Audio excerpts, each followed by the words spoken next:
وإذ قال إبراهيم لأبيه آزر أتتخذ أصناما آلهة إني أراك وقومك في ضلال مبين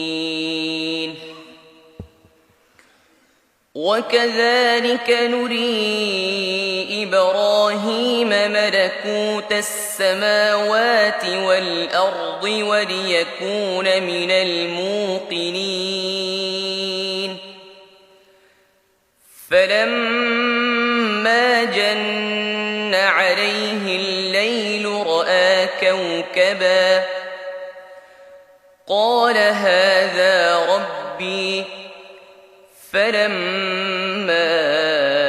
أفل قال لا أحب الآفلين فلما رأى القمر بازغا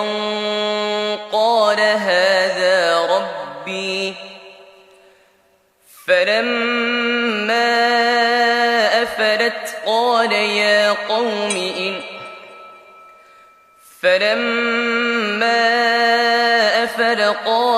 لئن لم يهدني ربي لأكونن من القوم الضالين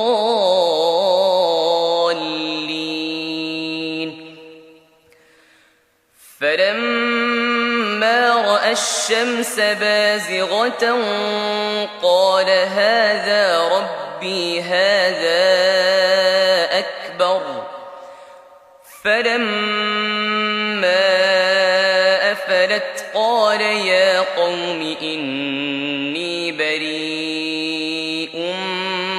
مما تشركون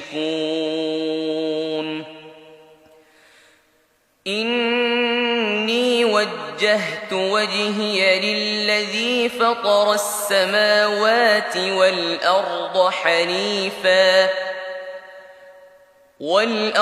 حنيفا وما أنا من المشركين وحاجه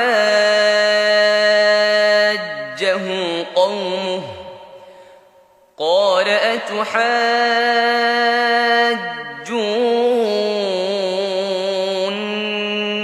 في الله وقد هدان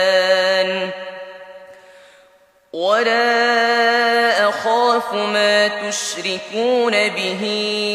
إلا أن يشاء ربي شيئا وسع ربي كل شيء علما أفلا تتذكرون